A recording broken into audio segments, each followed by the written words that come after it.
राजा हरिश्चंद्र का चरित्र। पक्षी कहते हैं, पहले की बात है, त्रेता युग में हरिश्चंद्र नाम से प्रसिद्ध एक राजर्षि रहते थे। वे बड़े धर्मात्मा, भूमंडल के पालक, सुंदर कीर्ति से युक्त और सब प्रकार से श्रेष्ठ थे। उनके राज्यकाल में कभी अकाल नहीं पड़ा, किसी को रोग नहीं हुआ, मनुष्यों की अकाल मृत्यु नहीं हुई और पूर्ववासियों की कभी अधर्म में रुचि नहीं हुई। उस समय प्रजा वर्ग के लोग धन, वीर्य और तपस्या के मत से उन्मत्त नहीं होते थे। कभी भी स्त्री ऐसी नहीं देखी जाती थी जो पूर्ण यौवनावस्था को प्राप्त किए बिना ही संतान को जन्म देती रही हो। एक दिन महाबाहु राजा हरिश्चंद्र जंगल में शिकार खेलने गए थे। वहां शिकार के पीछे दौड़ते हुए उन्होंने बारंबार कुछ स्त्रियों की कातर वाणी सुनी। वे कह रही थी, हमें बचाओ बचाओ। राजा ने शिकार का पीछा छोड़ दिया और उन स्त्रियों को लक्ष्य करके कहा, डरो मत, डरो मत। कौन सा ऐसा दुष्ट बुद्धि वाला पुरुष है जो मेरे शासनकाल में भी ऐसा अन्याय करता है। यूं कहकर स्त्रियों के रोने के शब्द का अनुसरण करते हुए राजा उसी ओर चल दिए। इसी बीच में प्रत्येक कार्य के आरंभ में बाधा उपस्थित करने वाला रुद्र कुमार विघ्नराज इस प्रकार सोचने लगा, ये महर्षि विश्वामित्र बड़े पराक्रमी हैं और अनुपम तपस्या का आश्रय लेकर उत्तम व्रत का पालन करते हुए उन भावादि विद्याओं का साधन करते हैं जो पहले इन्हें सिद्ध नहीं हो सकी हैं। ये महर्षि क्षमा, मौन तथा आत्म संयम पूर्वक जिन विद्याओं का साधन करते हैं, वे उनके भय से पीड़ित होकर यहाँ विलाप कर रही है। इनके उद्धार का कार्य मुझे किस प्रकार करना चाहिए। इस प्रकार विचार करते हुए रुद्र कुमार विघ्नराज ने राजा के शरीर में प्रवेश किया। उनके आवेश से युक्त होने पर राजा ने क्रोधपूर्वक ये बात कही, यह कौन पापाचारी मनुष्य है जो कपड़े की गठरी में अग्नि को बांध रहा है। बल और प्रचंड तेज से उद्दीप्त मुझ राजा के उपस्थित रहते हुए आज कौन ऐसा पापी है जो मेरे धनुष से छूटकर संपूर्ण दिशाओं को देदीप्यमान करने वाले बाणों से सर्वांग में छिन्न भिन्न होकर कभी न टूटने वाली निद्रा में प्रवेश करना चाहता है। राजा की यह बात सुनकर तपस्वी विश्वामित्र कुपित हो गए। उनके मन में क्रोध का उदय होते ही वह संपूर्ण विद्याएं जो स्त्रियों के रूप में रो रही थी, क्षण भर में अंतर ध्यान हो गईं। तदनंतर राजा ने उन तपस्या के भंडार महर्षि विश्वामित्र की ओर दृष्टिपात किया तो वे बड़े भयभीत हुए और सहसा पीपल के पत्ते की भांति थरथर कांपने लगे। इतने में विश्वामित्र बोल उठे, ओ दुरात्मा, खड़ा तो रह। तब राजा ने विनय पूर्वक मुनि के चरणों में प्रणाम किया और कहा, भगवन, यह मेरा धर्म था। प्रभो, इसे आप मेरा अपराध न माने। मुने, अपने धर्म की रक्षा में लगे हुए मुझ राजा पर आपको क्रोध नहीं करना चाहिए। धर्मज्ञ राजा को तो यह उचित ही है कि वह धर्मशास्त्र के अनुसार दान दे, रक्षा करे और धनुष उठाकर युद्ध करे। विश्वामित्र बोले, राजन, यदि तुम्हें अधर्म का डर है तो शीघ्र बताओ, किसको दान देना चाहिए, किन की रक्षा करनी चाहिए और किन के साथ युद्ध करना चाहिए। हरिश्चंद्र ने कहा, श्रेष्ठ ब्राह्मणों को तथा जिनकी जीविका नष्ट हो गई हो, ऐसा अन्य मनुष्यों को भी दान देना चाहिए। भयभीत प्राणियों की रक्षा करनी चाहिए और शत्रुओं के साथ सदा युद्ध करना चाहिए।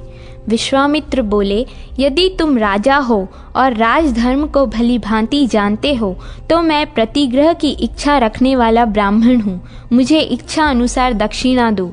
पक्षीगण कहते हैं, महर्षि की यह बात सुनकर राजा ने अपना नया जन्म हुआ माना और प्रसन्न चित्त से कहा।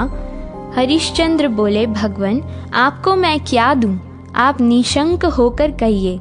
यदि कोई दुर्लभ से दुर्लभ वस्तु हो तो उसे भी दी हुई ही समझें। विश्वामित्र ने कहा, वीरवर, तुम समुद्र, पर्वत, ग्राम और नगरों सहित यह सारी पृथ्वी मुझे दे दो।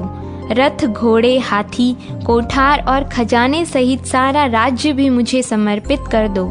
इसके अतिरिक्त भी जो कुछ तुम्हारे पास है वह मुझे दे दो।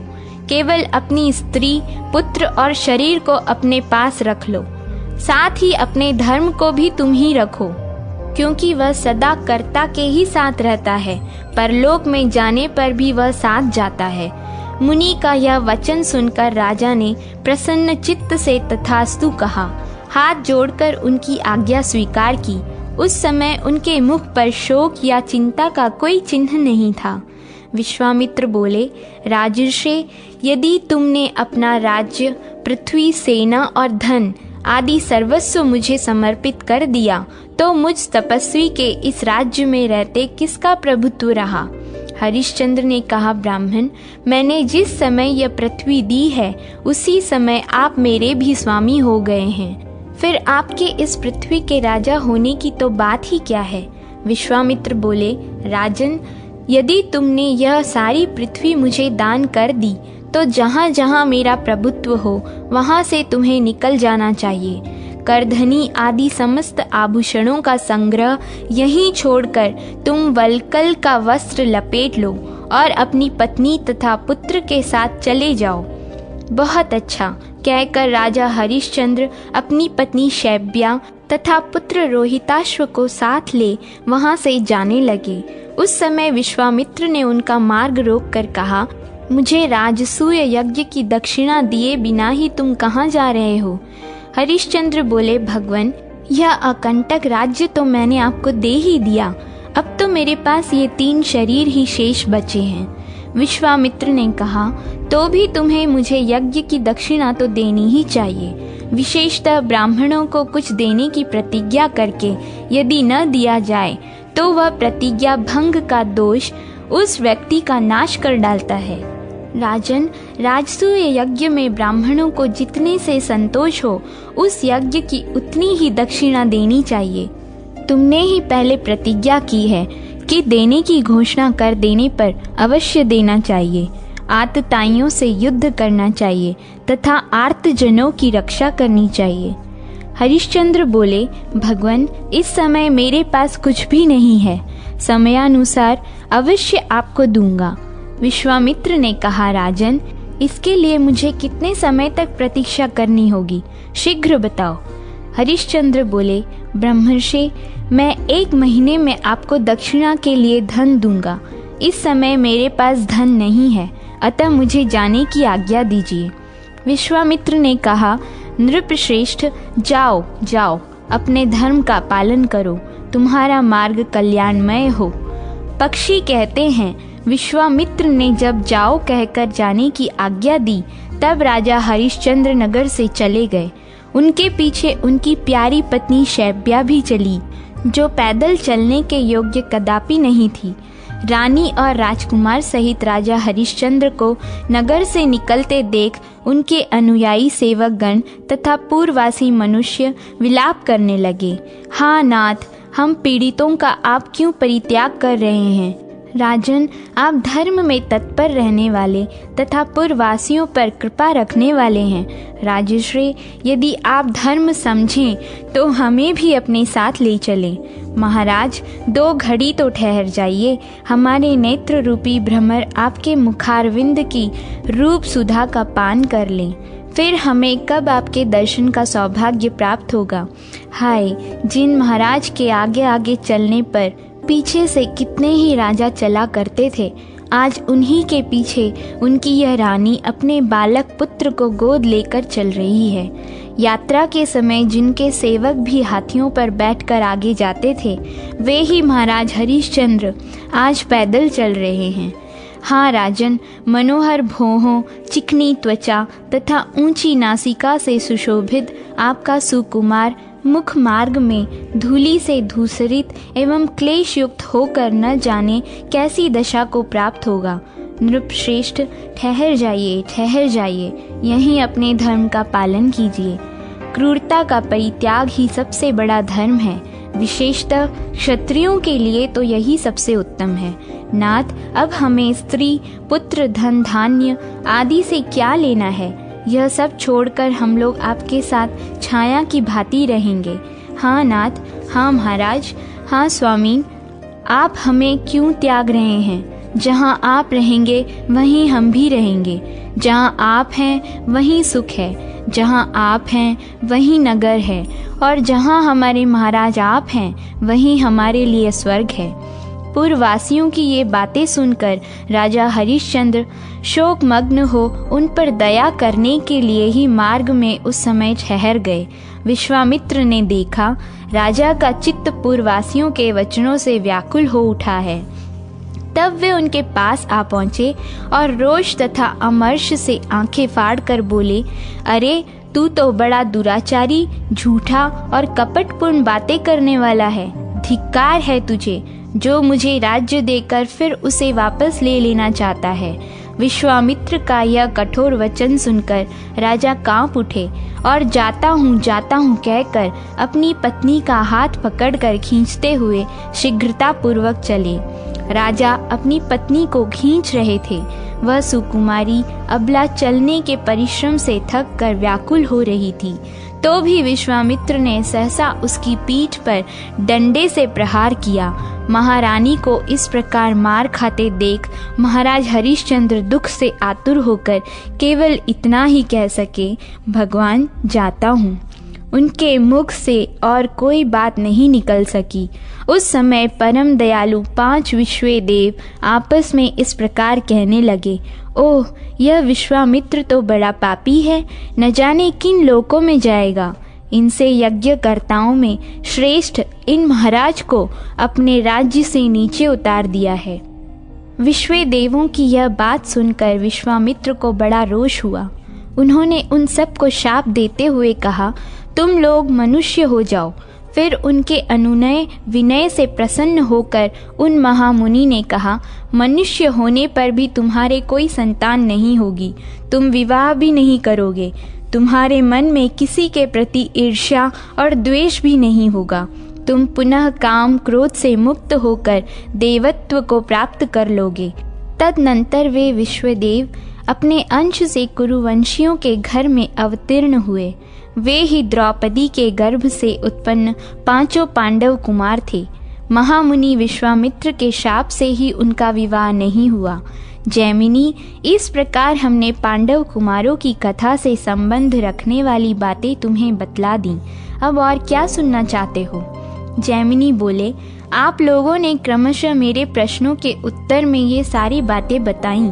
अब मुझे हरिश्चंद्र की शेष कथा सुनने के लिए बड़ा कौतूहल हो रहा है।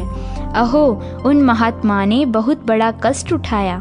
श्रेष्ठ पक्षियों, क्या उन्हें इस दुख के अनुरूप ही कोई सुख भी कभी प्राप्त हुआ? पक्षियों ने कहा। विश्वामित्र की बात सुनकर राजा दुखी हो धीरे धीरे आगे बढ़े। उनके पीछे नन्हे से पुत्र को गोद लिए रानी शैब्या चल रही थी। दिव्य वाराणसी पुरी के पास पहुंचकर राजा ने विचार किया कि यह काशी मनुष्य की भोग्य भूमि नहीं है, इस पर केवल शूलपाणी भगवान शंकर का अधिकार है, अतः यह मेरे राज्य से बाहर है। ऐसा निश्चय करके दुख से पीड़ित हो उन्होंने अपनी अनुकूल पत्नी के साथ पैदल ही काशी में प्रवेश किया। पुरी में प्रवेश करते ही उन्हें महर्षि विश्वामित्र सामने खड़े दिखाई दिए। उन्हें उपस्थित देख राजा हरिश्चंद्र हाथ जोड़कर विनीत भाव से खड़े हो गए और बोले, मुने, ये मेरे प्राण, यह पुत्र और यह पत्नी यहाँ प्रस्तुत हैं। इनमें से जिसकी आपको आवश्यकता हो उसे उत्तम अर्घ के रूप में स्वीकार कीजिए, अथवा हम लोग यदि आपकी कोई और सेवा कर सकते हों तो उसके लिए भी आज्ञा दीजिए। विश्वामित्र बोले, राजर्षि, आज 1 मास पूर्ण हो गया। यदि आपको अपनी बात का स्मरण हो तो मुझे राजसूय यज्ञ के लिए दक्षिणा दीजिए। हरिश्चंद्र ने कहा, तपोधन, अभी आज ही महीना पूरा हो रहा है, उसमें आधा दिन शेष है। इतने समय तक और प्रतीक्षा कीजिए, अब अधिक देरी नहीं होगी। विश्वामित्र बोले, महाराज, ऐसा ही सही, मैं फिर आऊँगा। यदि आज मुझे दक्षिणा न दोगे तो मैं तुम्हें शाप दे दूंगा। यूं कहकर विश्वामित्र चले गए। उस समय राजा इस चिंता में पड़े कि पहले स्वीकार की हुई दक्षिणा मैं इन्हें किस प्रकार दूं। क्या मैं अपने प्राण त्याग दूं? इस अकिंचन दशा में किधर जाऊं? यदि प्रतिज्ञा की हुई दक्षिणा दिए बिना ही मर जाऊं तो ब्राह्मण के धन का अपहरण करने के कारण पापात्मा समझा जाऊंगा और मुझे अधम से अधम कीट योनि में जन्म लेना पड़ेगा। अथवा यह दक्षिणा चुकाने के लिए अपने को बेचकर किसी की दास्ता स्वीकार कर लूं। बस अपने को बेचना ही ठीक है। राजा हरिश्चंद्र अत्यंत व्याकुल एवं दीन होकर नीचा मुख किए जब इस प्रकार चिंता कर रहे थे, उस समय उनकी पत्नी ने नेत्रों से आंसू बहाते हुए गदगद वाणी में कहा, महाराज चिंता छोड़िए, अपने सत्य की रक्षा कीजिए। जो मनुष्य सत्य से विचलित होता है वह शमशान की भांति त्याग देने योग्य है। नरश्रेष्ठ, पुरुष के लिए अपने सत्य की रक्षा से बढ़कर दूसरा कोई धर्म नहीं बतलाया गया है। जिसका वचन निरर्थक हो जाता है उसके अग्निहोत्र, स्वाध्याय तथा दान आदि संपूर्ण कर्म निष्फल हो जाते हैं। धर्म शास्त्रों में बुद्धिमान पुरुषों ने सत्य को ही संसार सागर से तारने के लिए सर्वोत्तम साधन बताया है। इसी प्रकार जिनका मन अपने वश में नहीं है, ऐसे पुरुषों को पतन के गर्त में गिराने के लिए असत्य को ही प्रधान कारण बताया गया है। कृति नाम के राजा 7 अश्वमेध और एक राजसूय यज्ञ का अनुष्ठान करके भी एक ही बार असत्य बोलने के कारण स्वर्ग से गिर गए थे। महाराज, मुझसे पुत्र का जन्म हो चुका है। इतना कहकर रानी शैब्या फूट फूट कर रोने लगी। हरिश्चंद्र बोले, कल्याणी, यह संताप छोड़ो और जो कुछ कहना चाहती हो उसे साफ साफ कहो। रानी ने कहा, महाराज, मुझसे पुत्र का जन्म हो चुका है। श्रेष्ठ पुरुष स्त्री संग्रह का फल पुत्र ही बतलाते हैं। वह फल आपको मिल चुका है, अतः मुझी को बेचकर ब्राह्मण को दक्षिणा चुका दीजिए। महारानी का यह वचन सुनकर राजा हरिश्चंद्र मूर्छित हो गए। फिर होश में आने पर वे अत्यंत दुखी होकर विलाप करने लगे। कल्याणी, यह महान दुख की बात है जो तुम मुझसे ऐसा कह रही हो।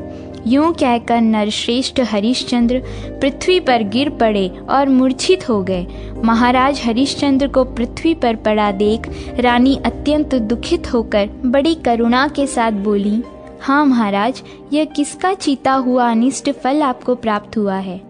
आप तो रंकू नामक मृग के रोए से बने हुए कोमल एवं चिकने वस्त्र पर शयन करने योग्य हैं, किंतु आज भूमि पर पड़े हैं। जिन्होंने करोड़ों से भी अधिक गोधन ब्राह्मणों को दान दिया है, वे ही ये मेरे प्राणनाथ महाराज इस समय धरती पर सो रहे हैं। हाय, कितनी कष्ट की बात है। अरे ओ दुर्देव, इन महाराज ने तेरा क्या बिगाड़ा था जो इंद्र और भगवान विष्णु के तुल्य होकर भी ये यहाँ मूर्छित दशा में पड़े हैं। इतना कहकर सुंदरी शैब्या पति के दुखों के असह्य बोझ से पीड़ित हो स्वयं भी मूर्छित होकर गिर पड़ी। इसी बीच में महातपस्वी विश्वामित्र जी भी वहाँ आ धमके। उन्होंने राजा हरिश्चंद्र को मूर्छित होकर भूमि पर पड़ा देख उन पर जल के छींटे डाले और इस प्रकार कहा, राजेंद्र, उठो उठो, यदि तुम्हारी दृष्टि धर्म पर हो तो मुझे पूर्वोक्त दक्षिणा दे दो। सत्य से ही सूर्य तप रहा है, सत्य पर ही पृथ्वी टिकी हुई है। सत्य भाषण सबसे बड़ा धर्म है, सत्य पर ही स्वर्ग प्रतिष्ठित है। 1000 अश्वमेध और एक सत्य को यदि तराजू पर तोला जाए तो 1000 अश्वमेध से सत्य ही भारी सिद्ध होगा। राजन, यदि आज तुम मुझे दक्षिणा न दोगे तो सूर्यास्त होने पर तुम्हें निश्चय ही शाप दे दूंगा। इतना कहकर विश्वामित्र चले गए। इधर राजा हरिश्चंद्र उनके भय से व्याकुल हो उठे। सोचने लगे, हाय, मैं अधम कहाँ भाग कर जाऊं। उनकी दशा क्रूर स्वभाव वाले धनी से पीड़ित निर्धन पुरुष की सी हो रही थी। उस समय उनकी पत्नी ने फिर कहा, नाथ, मेरी बात मानकर वैसा ही कीजिए, अन्यथा आपको शापाग्नि से दग्ध होकर मरना पड़ेगा। जब पत्नी ने बार बार उन्हें प्रेरित किया तब राजा बोले, कल्याणी, मैं बड़ा निर्दयी हूँ। लो, अब तुम्हें बेचने चलता हूँ। क्रूर से क्रूर मनुष्य भी जो कार्य नहीं कर सकते वही आज मैं करूँगा। पत्नी से यूं कहकर राजा व्याकुल चित्त से नगर में गए और नेत्रों से आंसू बहाते हुए गदगद कंठ से बोले, ओ नागरिकों, तुम सब लोग मेरी बात सुनो। क्या तुम मेरा परिचय पूछ रहे हो? लो सुनो, मैं मनुष्य नहीं अत्यंत क्रूर प्राणी हूँ, क्योंकि अपनी प्राण प्यारी पत्नी को यहाँ बेचने के लिए आया हूँ। यदि आप लोगों में से किसी को मेरी इस प्राणों से भी बढ़कर प्रियतमा पत्नी से दासी का काम लेने की आवश्यकता हो तो वह शीघ्र बोले। इस असह्य दुख में भी जब तक मैं जीवन धारण किए हुए हूँ तभी तक बात कर ले। तदनंतर कोई बूढ़ा ब्राह्मण सामने आकर राजा से बोला, दासी को मेरे हवाले करो, मैं इसे धन देकर खरीदता हूँ। मेरे पास धन बहुत है और मेरी प्यारी पत्नी अत्यंत सुकुमारी है, वह घर के काम काज नहीं कर सकती, इसलिए यह दासी मुझे दे दो।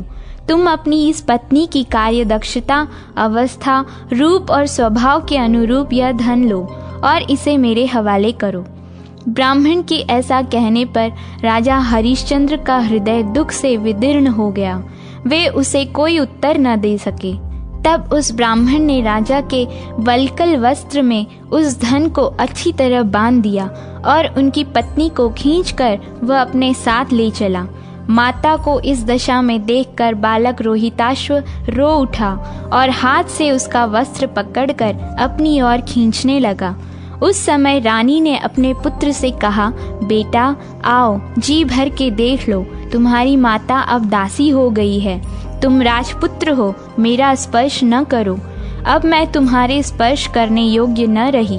फिर सहसा अपनी माता को खींच कर ले जाते हुए देख बालक रोहिताश्व माँ माँ कहकर रोता हुआ दौड़ा।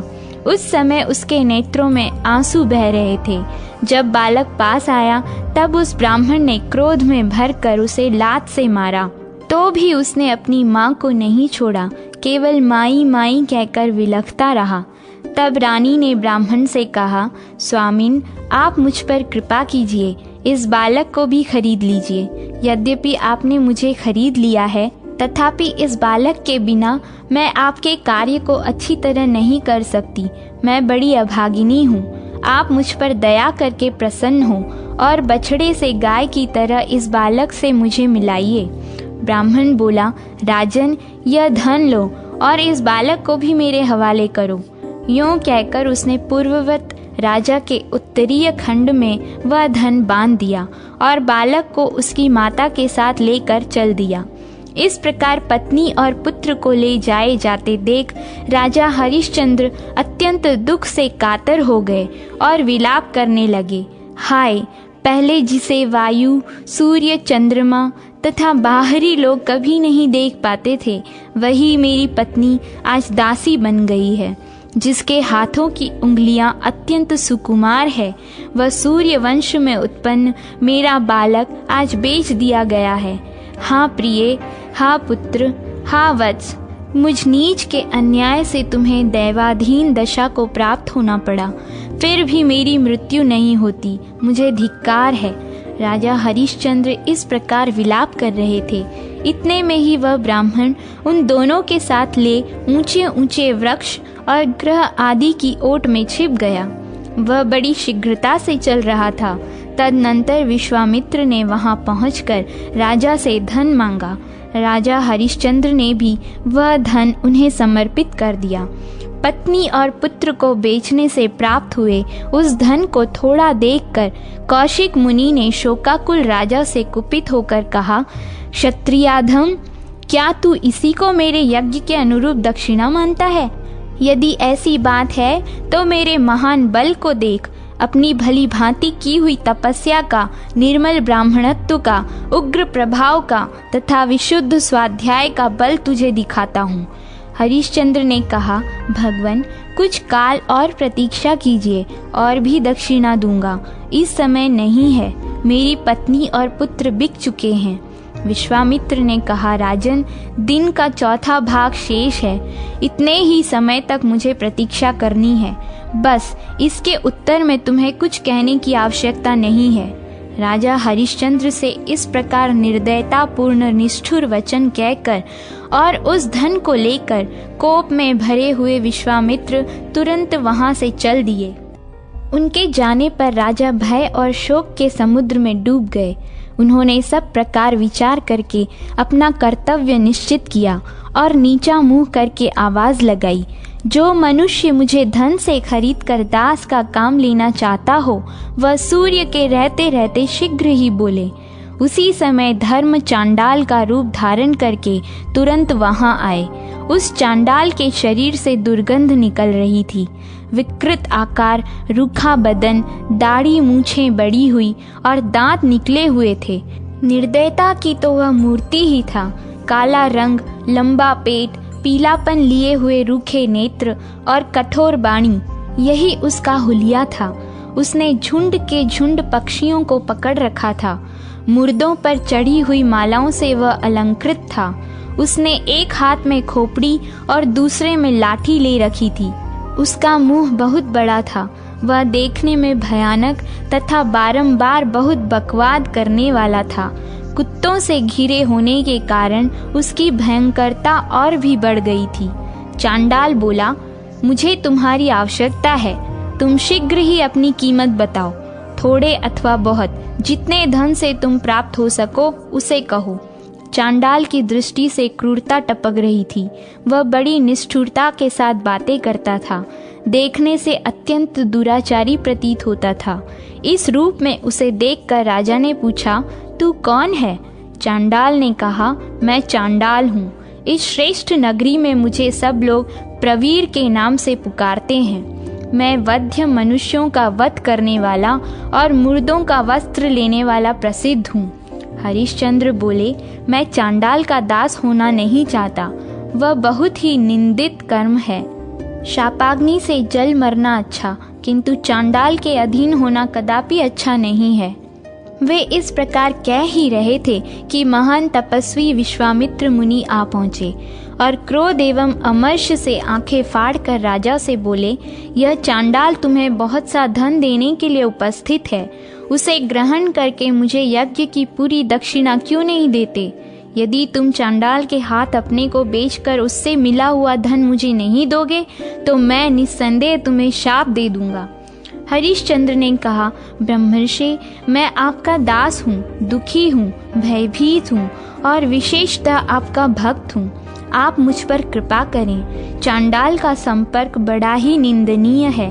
मुनि श्रेष्ठ, शेष धन के बदले मैं आपका ही सब कार्य करने वाला, आपके अधीन रहने वाला तथा आपकी इच्छा के अनुसार चलने वाला दास बनकर रहूंगा।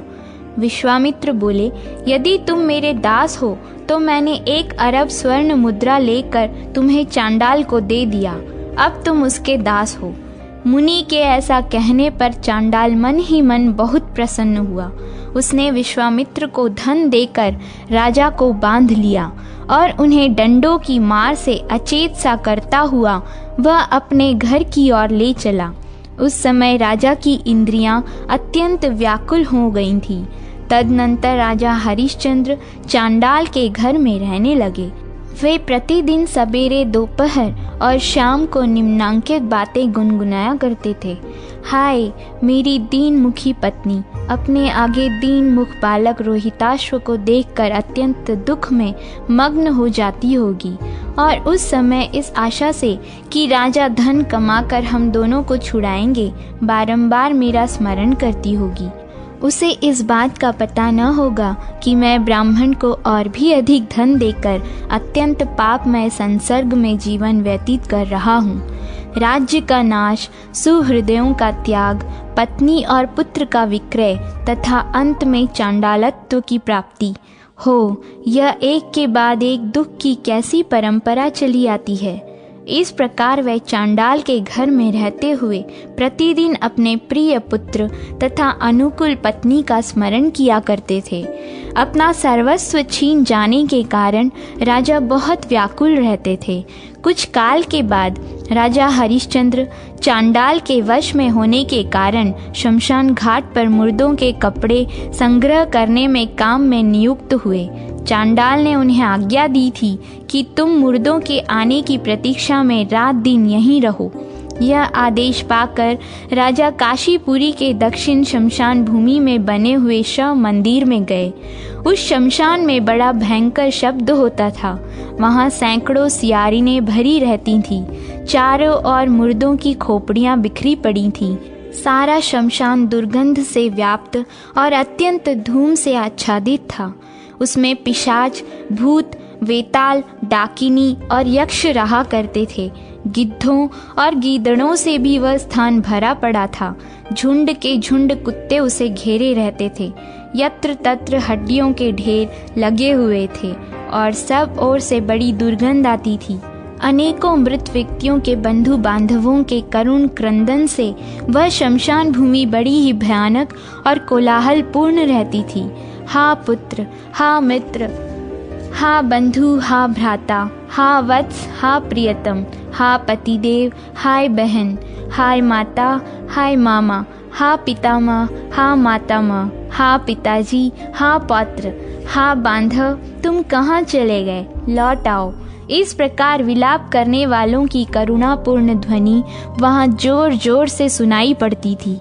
ऐसी भूमि में निवास करने के कारण राजा न रात में सो पाते थे न दिन में, बारंबार हाहाकार करते रहते थे। इस प्रकार उनके 12 महीने 100 वर्षों के समान बीते। अंत में राजा ने दुखी होकर देवताओं की शरण ली और कहा, महान धर्म को नमस्कार है, जो सच्चिदानंद स्वरूप संपूर्ण जगत की सृष्टि करने वाले विधाता, परात्पर ब्रह्म, शुद्ध पुराण पुरुष एवं अविनाशी है। उन भगवान विष्णु को नमस्कार है। देवगुरु बृहस्पति तुम्हें नमस्कार है। इंद्र को भी नमस्कार है। यूं कहकर राजा पुनः चांडाल के कार्य में लग गए। तदनंतर महाराज हरिश्चंद्र की पत्नी शैब्या सांप के काटने से मरे हुए अपने बालक को गोद में उठाए विलाप करती हुई शमशान भूमि में आई। वह बार बार यही कहती थी, हा वत्स, हा पुत्र, हा शिशु। उसका शरीर अत्यंत दुर्बल हो गया था। कांति मलिन पड़ गई थी। मन बेचैन था। सिर के बालों में धूल जम गई थी। शैब्या के विलाप का शब्द सुनकर राजा हरिश्चंद्र तुरंत उसके पास आए। उन्हें आशा थी वहाँ भी मुर्दे के शरीर का कफन मिलेगा। वे जोर जोर से रोती हुई अपनी पत्नी को पहचान न सके। अधिक काल तक प्रवास में रहने के कारण वह बहुत संतप्त थी। ऐसी जान पड़ती थी मानो उसका दूसरा जन्म हुआ हो। शैब्या ने भी पहले उनके मस्तक को मनोहर केशों से सुशोभित देखा था। अब उनके सिर पर जटा थी। वे सूखे हुए वृक्ष के समान जान पड़ते थे। इस अवस्था में वह भी अपने पति को न पहचान सकी। राजा ने काले कपड़े में लिपटे हुए बालक को, जिसे सांप ने काट खाया था तथा जिसके अंगों में रजोचित चिन्ह दिखाई देते थे, जब देखा तो उन्हें बड़ी चिंता हुई। वे सोचने लगे, हो बड़े कष्ट की बात है। यह बालक किसी राजा के कुल में उत्पन्न हुआ था, किंतु दुरात्मा काल ने इसे किसी और ही दशा को पहुंचा दिया। अपनी माता की गोद में पड़े हुए इस बालक को देखकर मुझे कमल के समान नेत्रों वाला अपना पुत्र रोहिताश्व याद आ रहा है। यदि उसे भयंकर काल ने अपना ग्रास न बनाया होगा तो वह मेरा लाडला भी इसी उम्र का हुआ होगा। इतने में ही रानी ने विलाप करते हुए कहा, हाँ वत्स, किसी पाप के कारण ही यह अत्यंत भयंकर दुख आ पड़ा है, जिसका कभी अंत ही नहीं आता। हाँ प्राणनाथ, आप कहाँ हैं? ओ विधाता, तूने राज्य का नाश किया, सुहृदयों से विछो कराया और स्त्री तथा पुत्र को भी बिकवा दिया। अरे तूने राजश्री हरिश्चंद्र की कौन सी दुर्दशा नहीं की? रानी का यह वचन सुनकर अपने पद से भ्रष्ट हुए राजा हरिश्चंद्र ने अपनी प्राण प्यारी पत्नी तथा मृत्यु के मुख में पड़े हुए पुत्र को पहचान लिया। ओह, कितने कष्ट की बात है। यह शैब्या इस अवस्था में, और यह मेरा वही पुत्र है। यूं कहते हुए वे दुख से संतप्त होकर रोते रोते मूर्छित हो गए। इस अवस्था में पहुँचे हुए राजा को पहचान कर रानी को भी बड़ा दुख हुआ। वह भी मूर्छित होकर धरती पर गिर पड़ी। उसका शरीर निश्चेष्ट हो गया था। फिर थोड़ी देर बाद होश में आने पर महाराज और महारानी दोनों साथ ही साथ शोक के भार से पीड़ित एवं संतप्त हो विलाप करने लगे। राजा ने कहा, हाँ वत्स, सुंदर नेत्र, भौह, नासिका और बालों से युक्त तुम्हारा यह सुकुमार एवं दीन मुख देखकर मेरा हृदय क्यों नहीं विदीर्ण हो जाता। हाँ बेटा, तुम मेरे अंग प्रत्यंग से उत्पन्न तथा मन और हृदय को आनंद देने वाले थे, किंतु मुझ जैसे दुष्ट पिता ने तुम्हें एक साधारण वस्तु की भांति बेच डाला। हाय दुर्देव रूपी क्रूर सर्प ने सब प्रकार के साधन और वैभव से पूर्ण मेरे महान राज्य का अपहरण करके अब मेरे पुत्र को भी काट खाया। दैव रूपी सर्प से डसे हुए अपने पुत्र के मुख कमल को देखते हुए भी मैं इस समय उसी के भयंकर विष के प्रभाव से अंधा हो रहा हूँ। आंसू बहाते हुए गदगद कंठ से यूं कहकर राजा ने बालक को उठाकर छाती से लगा लिया और मूर्छा से निश्चेष्ट होकर पृथ्वी पर गिर पड़े। उस समय रानी इस प्रकार बोली, ये तो वही नरश्रेष्ठ जान पड़ते हैं, केवल स्वर से इनकी पहचान हो रही है। इसमें तनिक भी संदेह नहीं है कि ये विद्वजनों के हृदय रूपी चकोर को आह्लादित करने वाले चंद्र रूप महाराज हरिश्चंद्र ही हैं। किंतु वे महाराज इस समय शमशान में कैसे आ पहुँचे। अब शैब्या पुत्र शोक को भूलकर गिरे हुए पति को देखने लगी। पति और पुत्र दोनों की चिंता से पीड़ित, विस्मित एवं दीन हुई रानी जब पति की दशा का निरीक्षण कर रही थी, उस समय उसकी दृष्टि अपने स्वामी के उस दंड पर पड़ी जो बहुत ही घृणित एवं चांडाल के धारण करने योग्य था। यह देखते ही वह बेहोश होकर गिर पड़ी। फिर धीरे धीरे जब चेत हुआ तो गदगद वाणी में कहने लगी, ओ देव, तूने देवता के समान कांतिमान इन महाराज को चांडाल की दशा को पहुंचा दिया। तूने इनके राज्य का नाश, सुहृदयों का त्याग और स्त्री पुत्र का विक्रय कराकर भी इन्हें नहीं छोड़ा। आखिर इन्हें राजा से चांडाल बना दिया। हाँ राजन, आज मैं आपके पास छत्र, झारी, चंवर और व्यंजन कुछ भी नहीं देखती। यह विधाता का कैसा विपरीत भाव है।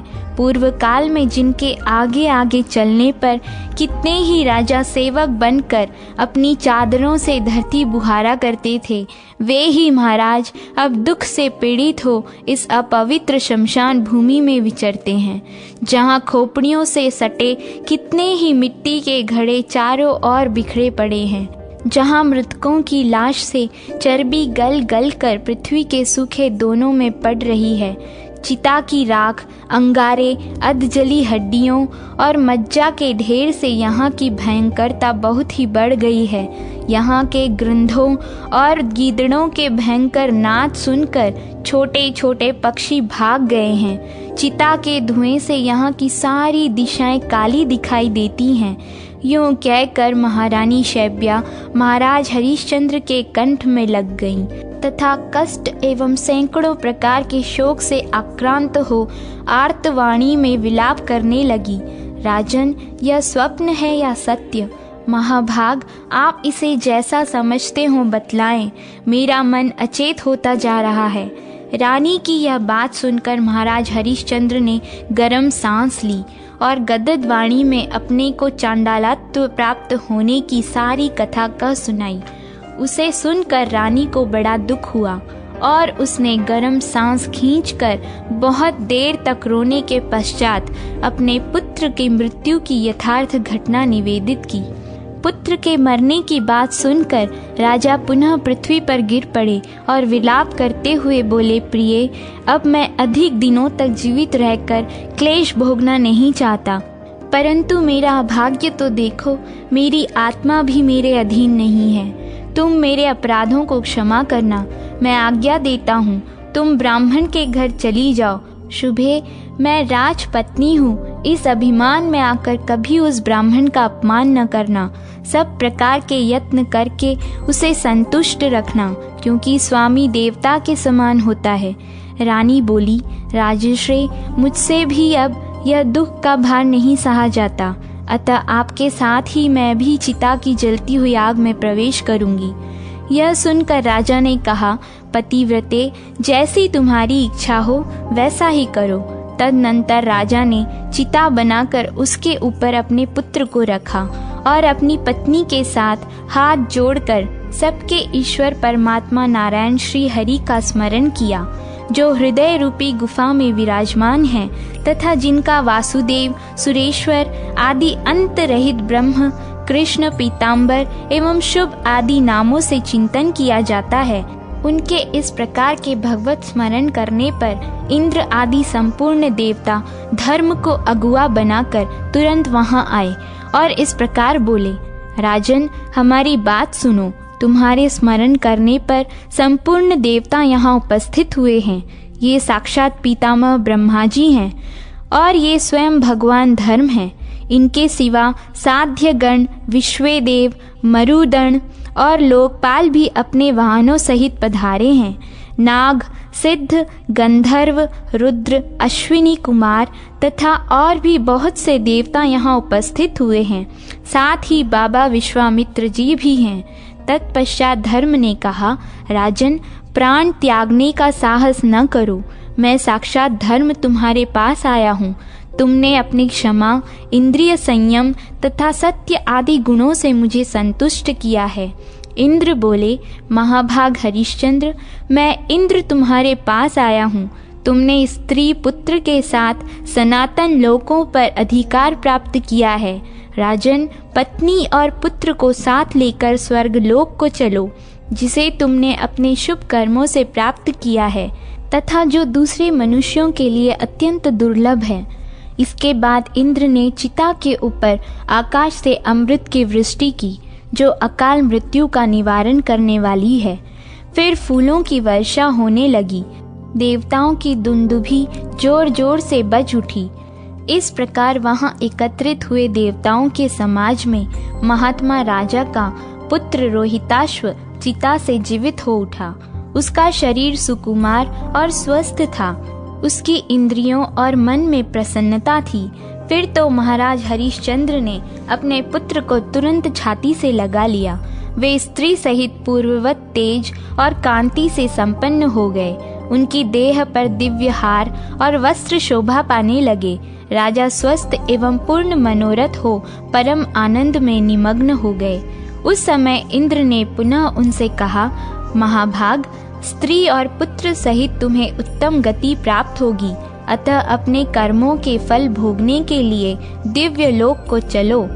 हरिश्चंद्र ने कहा, देवराज, मैं अपने स्वामी चांडाल की आज्ञा लिए बिना तथा उसके ऋण से उद्धार पाए बिना देवलोक को नहीं चल सकूंगा। धर्म बोले, राजन, तुम्हारे इस भावी संकट को जानकर मैंने ही माया से अपने को चंडाल के रूप में प्रकट किया तथा चांडालत्व का प्रदर्शन किया था। इंद्र ने कहा, हरिश्चंद्र, पृथ्वी के समस्त मनुष्य जिस परम धाम के लिए प्रार्थना करते हैं, केवल पुण्यवान मनुष्यों को प्राप्त होने वाले उस धाम को चलो। हरिश्चंद्र बोले, देवराज, आपको नमस्कार है। मेरा यह वचन सुनिए। आप मुझ पर प्रसन्न हैं, अतएव मैं विनीत भाव से आपके सम्मुख कुछ निवेदन करता हूँ। अयोध्या के सब मनुष्य मेरे विरह शोक में मग्न हैं। आज उन्हें छोड़कर मैं दिव्य लोक को कैसे जाऊंगा। ब्राह्मण की हत्या, गुरु की हत्या, गौ का वध और स्त्री का वध, इन सब के समान ही भक्तों का त्याग करने में भी महान पाप बताया गया है। जो दोष रहित एवं त्यागने के अयोग्य भक्त पुरुष को त्याग देता है, उसे इहलोक या परलोक में कहीं भी सुख की प्राप्ति नहीं दिखाई देती। इसलिए इंद्र, आप स्वर्ग को लौट जाइए। सुरेश्वर, यदि अयोध्यावासी पुरुष मेरे साथ ही स्वर्ग चल सके तब तो मैं भी चलूंगा, अन्यथा उन्हीं के साथ नरक में भी जाना मुझे स्वीकार है। इंद्र ने कहा, राजन, उन सब लोगों के पृथक पृथक नाना प्रकार के बहुत से पुण्य और पाप हैं। फिर तुम स्वर्ग को सबका भोग्य बनाकर वहां कैसे चल सकोगे। हरिश्चंद्र बोले, इंद्र, राजा अपने कुटुंबियों के ही प्रभाव से राज्य भोगता है। प्रजा वर्ग भी राजा का कुटुंबी ही है। उन्हीं के सहयोग से राजा बड़े बड़े यज्ञ करता, पोखरे खुदवाता और बगीचे आदि लगवाता है। यह सब कुछ मैंने अयोध्या वासियों के प्रभाव से किया है। अतः स्वर्ग के लोभ में पड़कर मैं अपने उपकारियों का त्याग नहीं कर सकता। देवेश, यदि मैंने कुछ भी पुण्य किया हो, दान, यज्ञ अथवा जप का अनुष्ठान मुझसे हुआ हो, उन सब का फल उन सब के साथ ही मुझे मिले, उसमें उनका समान अधिकार हो, ऐसा ही होगा। यूं कहकर त्रिभुवनपति इंद्र, धर्म और गाधी नंदन विश्वामित्र मन ही मन बहुत प्रसन्न हुए। लोगों पर अनुग्रह रखने वाले देवेंद्र ने स्वर्गलोक से भूतल तक करोड़ों विमानों का तांता बांध दिया। फिर चारों वर्णों और आश्रमों से युक्त अयोध्या नगर में प्रवेश करके राजा हरिश्चंद्र के समीप ही देवराज इंद्र ने कहा, प्रजाजनों, तुम सब लोग शीघ्र आओ। धर्म के प्रसाद से तुम सब लोगों को अत्यंत दुर्लभ स्वर्गलोक प्राप्त हुआ है।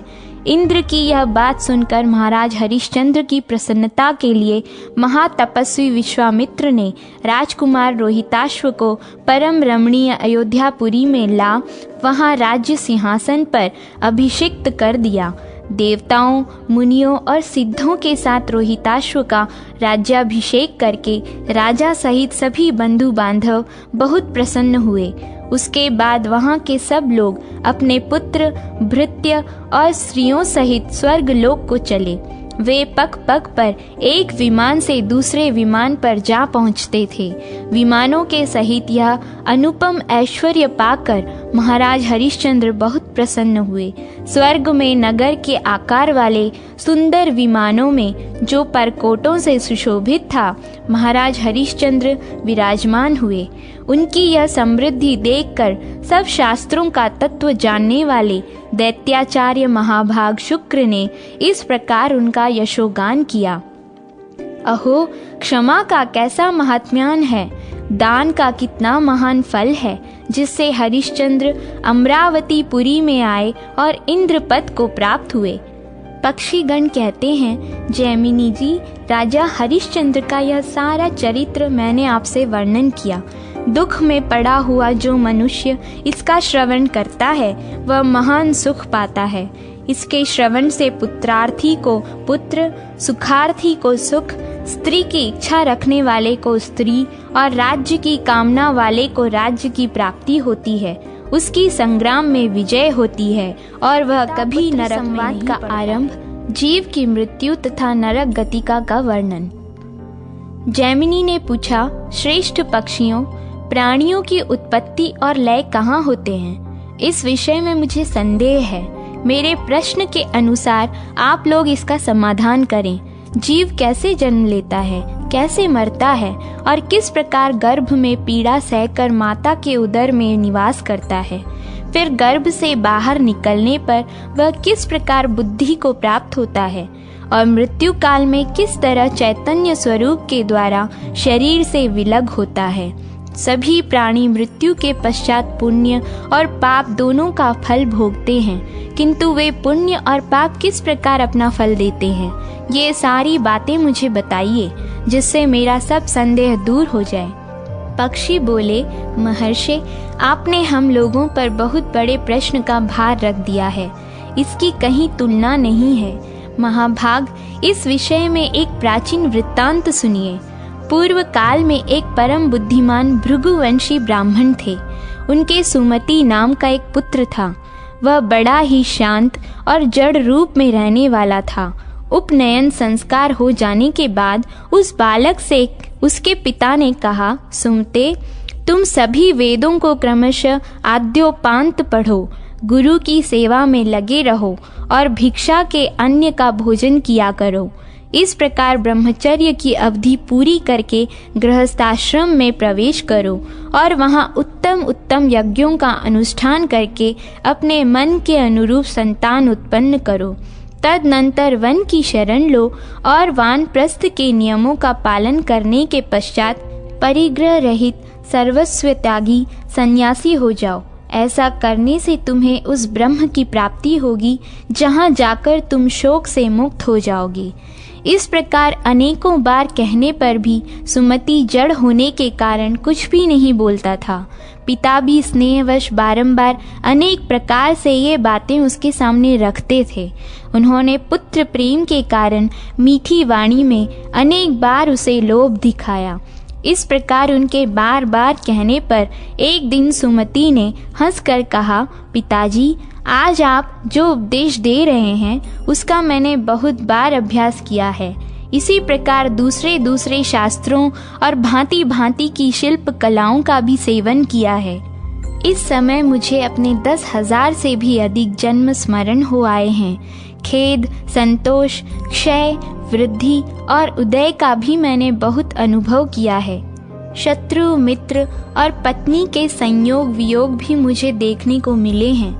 अनेक प्रकार के माता पिता के भी दर्शन हुए हैं। मैंने हजारों बार सुख और दुख भोगे हैं। कितनी ही स्त्रियों के विष्ठा और मूत्र से भरे हुए गर्भ में निवास किया है।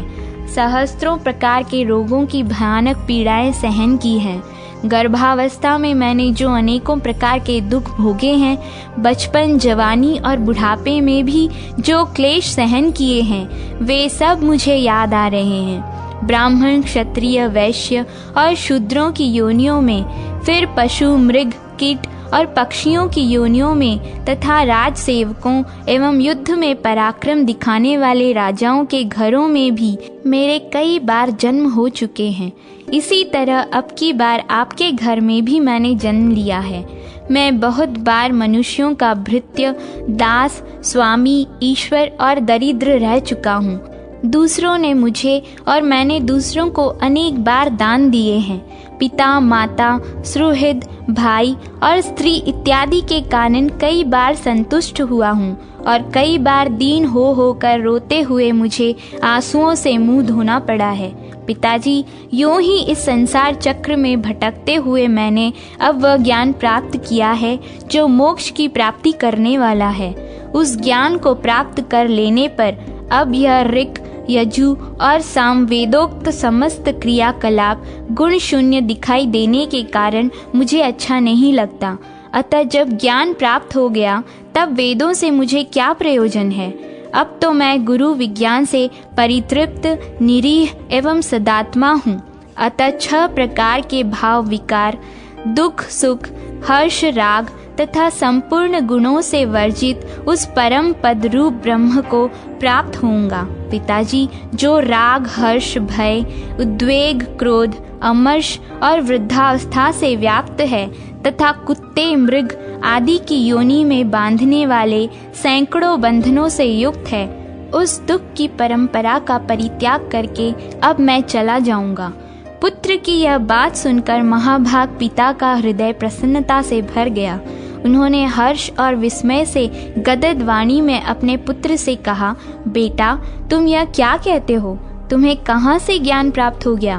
पहले तुम में जड़ता क्यों थी और इस समय ज्ञान कहाँ से जग उठा? क्या यह मुनियों अथवा देवताओं के दिए हुए शाप का विकार था जिससे पहले तुम्हारा ज्ञान छिप गया था और इस समय पुनः प्रकट हो गया? मैं यह सारा रहस्य सुनना चाहता हूँ। इसके लिए मेरे मन में बड़ा कौतूहल है। बेटा, तुम पर पहले जो कुछ बीत चुका है वह सब मुझे बताओ। पुत्र ने कहा, पिताजी, मेरा जो यह सुख और दुख देने वाला पूर्व वृत्तांत है उसे सुनिए। इस जन्म के पहले पूर्व जन्म में मैं जो कुछ था वह सब बताता हूँ। पूर्व काल में मैं परमात्मा के ध्यान में मन लगाने वाला एक ब्राह्मण था। आत्मविद्या के विचार में मैं पराकाष्ठा को पहुँचा हुआ था। मैं सदा योग साधन में संलग्न रहता था।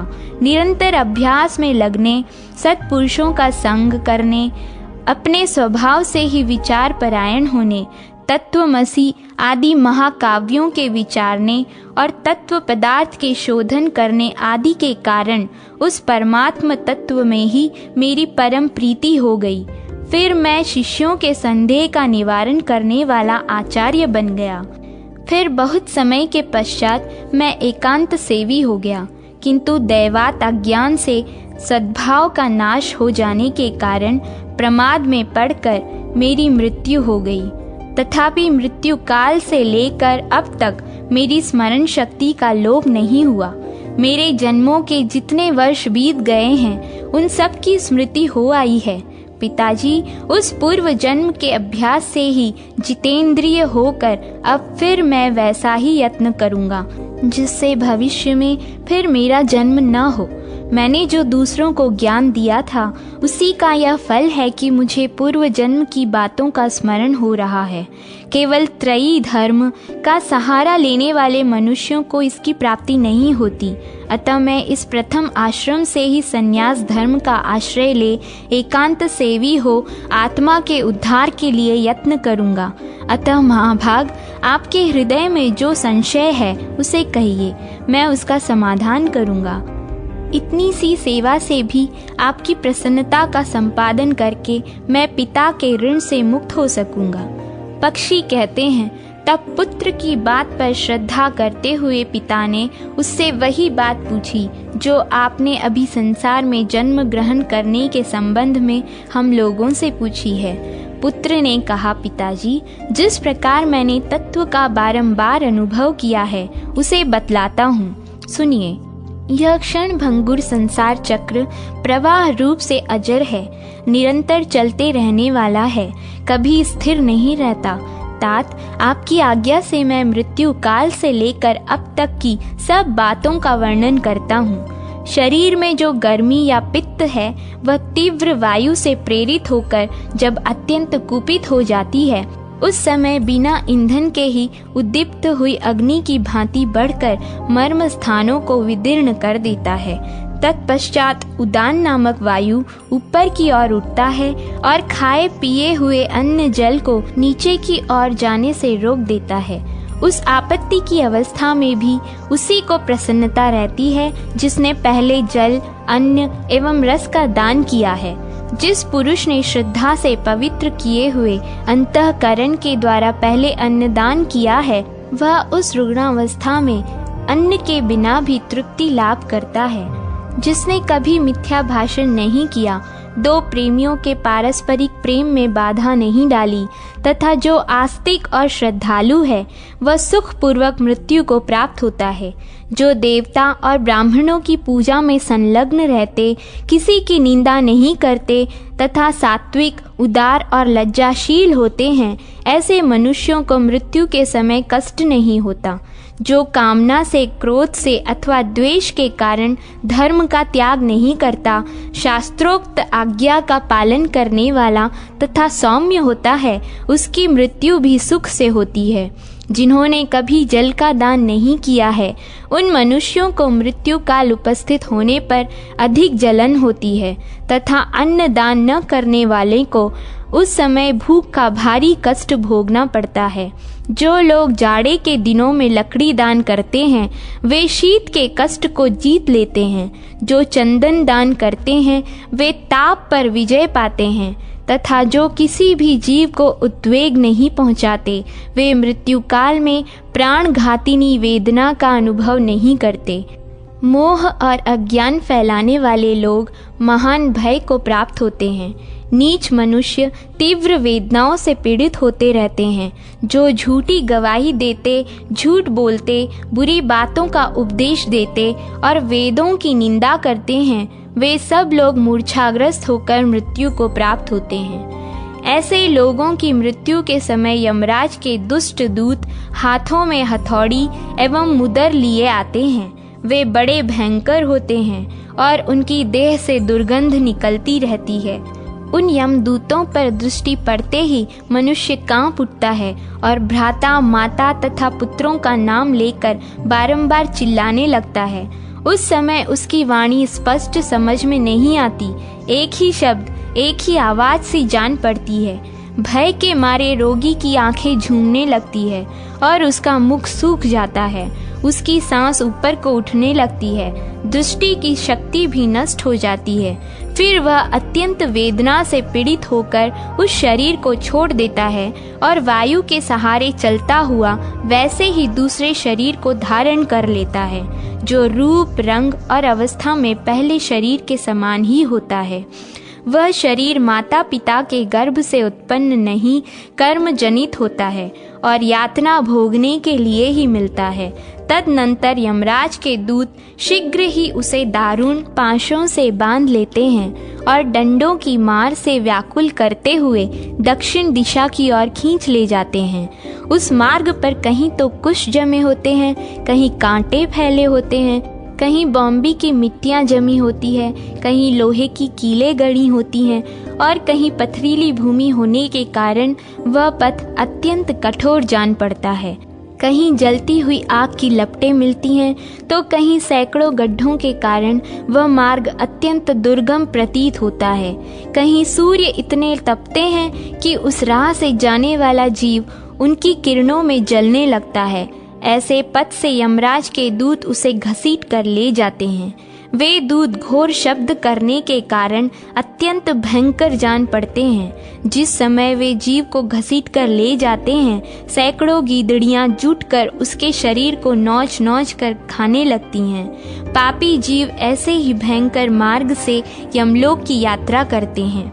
जो मनुष्य छाता, जूता, वस्त्र और अन्न दान करने वाले होते हैं, वे उस मार्ग पर सुख से यात्रा करते हैं। इस प्रकार अनेक प्रकार का कष्ट भोगता हुआ पाप पीड़ित जीव विवश होकर 12 दिनों में धर्मराज के नगर तक पहुंचाया जाता है। उसके यातनामय शरीर के जलाए जाने पर जीव स्वयं भी अत्यंत दाह का अनुभव करता है। उसी प्रकार मारे और काटे जाने पर भी उसे अत्यंत भयंकर वेदना होती है। अधिक देर तक जल में भिगोए जाने के कारण भी जीव को भारी दुख उठाना पड़ता है। इस प्रकार दूसरे शरीर को प्राप्त होने पर भी उसे अपने कर्मों के फल स्वरूप कष्ट भोगने पड़ते हैं। उसके भाई बंधु जो तिल और जल की अंजलि देते तथा पिंडदान करते हैं, वही उस मार्ग पर जाते समय उसे खाने को मिलता है। भाई बंधु यदि अशौच के भीतर तेल लगावें और उपटन मलवावें तो उसी से जीव का पोषण किया जाता है, अर्थात वह मैल ही उन्हें खानी पड़ती है। इसी प्रकार बांधवगण जो कुछ खाते पीते हैं वह मृतक जीव को मिलता है, अतः उन्हें भोजन की शुद्धि पर भी ध्यान रखना चाहिए।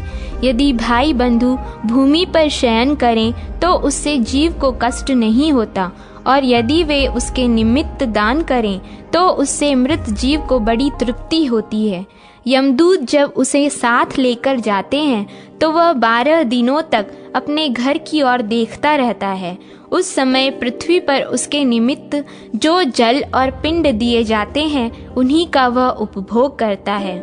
मृत्यु से 12 दिन बीतने के पश्चात यमपुरी की ओर खींच कर ले जाया जाने वाला जीव अपने सामने यमराज के नगर को देखता है, जो बड़ा ही भयानक है।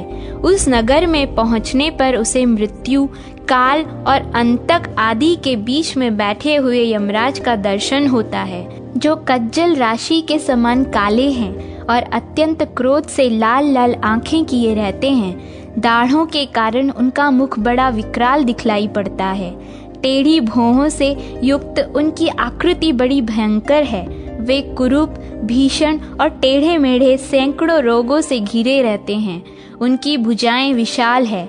उनके एक हाथ में यमदंड और दूसरे में पाश है। देखने में वे बड़े भयानक प्रतीत होते हैं। पापी जीव उन्हीं की बताई हुई शुभाशुभ गति को प्राप्त होता है।